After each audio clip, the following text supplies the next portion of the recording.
This mystery is a medical nightmare with a solution so simple you'll hardly believe it. In 1969, Rudy Coniglio was the owner of Rudy's Pizza in Closter, New Jersey. But on August 27th, he faced a restaurateur's great fear. As he's peeling tomatoes for pizza sauce, he smells a foul odor, like the tomatoes are rotten. Then he bites into one, and the word he used to describe the taste was garbage. He's not exaggerating. The tomatoes don't just taste bad or off. They really tasted like refuse. So he calls his supplier and says, "Hey man, you sold me some rotten tomatoes." But the supplier takes offense, says, No, I sell good quality stuff. So Rudy hangs up and realizes now that the whole kitchen smells awful, like garbage and burning plastic. It's so bad that he has to go home. He'll soon find out that solving this problem will take much more effort, money, and time, and will produce a hell of a lot more anxiety than simply buying new produce and cleaning up the kitchen. So he drives home, and when he enters his house, he's greeted by a smell almost as bad as that in the restaurant. Now, he's been feeling a little sick lately, so he figures that that's the cause. Regardless, he needs to escape the house, and so he takes a walk in the woods behind his home. There, everything smells normal. He's finally feeling a sense of relief when he lights up a cigarette, and it's like he's puffing garbage, and the smoke is burning his tongue like a chili pepper. Come dinner time, he can't eat. Everything smells repulsive. With the hope that sleep would help him and be an escape from these awful vapors, he lays down in bed only to find that his pillow smells like dirt. It's so bad that his wife has to go out and buy him a new one. The next day, he goes to the doctor, who gives him antibiotics. These give him no relief, and the olfactory hell continues day after day. He ends up hiring someone to run the restaurant because he's spending most of his time in the woods, the only place that has a natural, pleasant smell to him.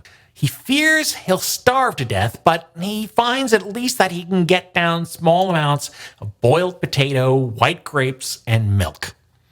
Suffering and desperate, Rudy visits a specialist, and from the appointment, he gets nothing more than featureless x-rays and a referral, this time to a psychiatrist.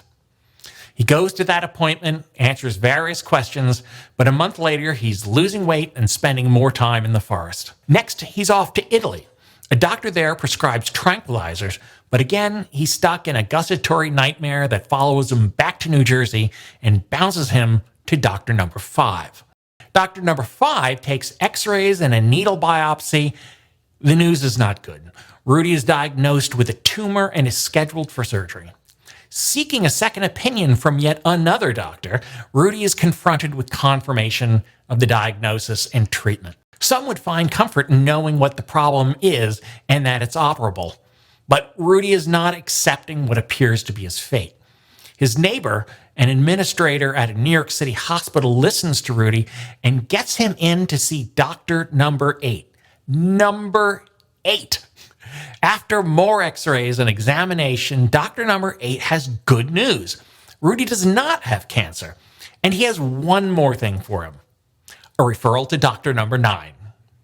Dr. Robert Henkin, who works at the National Institutes of Health, agrees to see Rudy on his next trip to New York. Best of all, Dr. Henkin has recently seen and successfully treated 2 patients with taste disorders. However, they have been lost to follow-up, so Henkin is very much looking forward to examining his new patient from New Jersey. It's January 1970 when Dr. Henkin arrives in New York. Rudy, down over 40 pounds in weight, has been suffering for almost 6 months, but thankfully, it's all about to change. After a quick conversation, Dr. Henkin drops a sour-tasting liquid onto Rudy's tongue and asks if he can taste it. Rudy can't.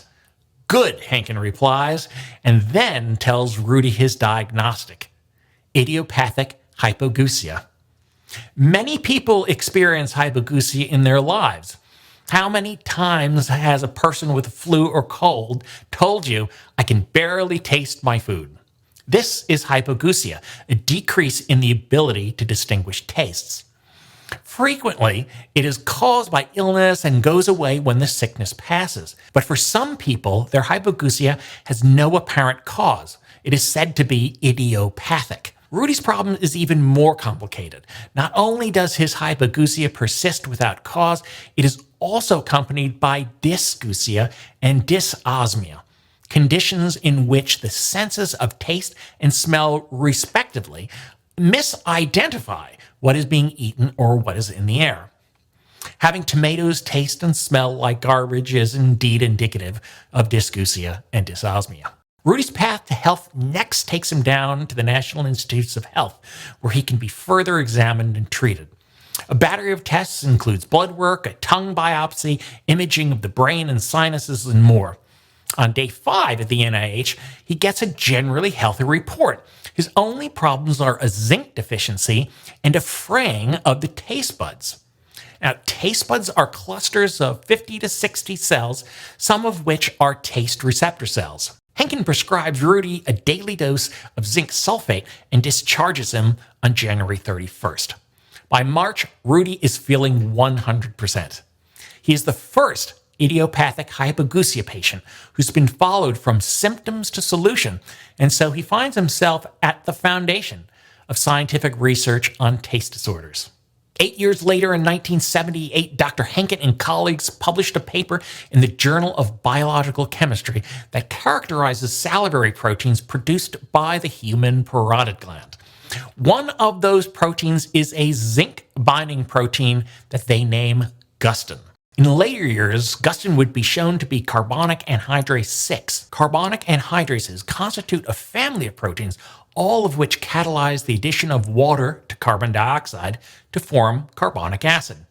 This reaction establishes the carbonic acid bicarbonate buffering system that helps stabilize pH in the blood, saliva, and cells. Specifically, the zinc in carbonic anhydrases stabilize a hydroxide ion, permitting the hydroxide to attack and bind to carbon dioxide, ultimately producing carbonic acid, which then dissociates into bicarbonate and H+. Thus, thanks to zinc and carbonic anhydrase 6, we have the buffer in our mouths that keep our taste buds healthy and dinners, picnics, breakfasts, and barbecues joyful. As a PhD, I am not a clinician. This video is meant to be educational and entertaining. Nothing in this video is meant to be medical advice, nor should anything in the video be taken as medical advice. Only licensed healthcare professionals in consultation with their patients can determine the cause or source of injuries, conditions, or diseases and prescribe palliative or curative courses of action and medication. So, I hope you enjoyed this medical mystery. If so, please like and subscribe.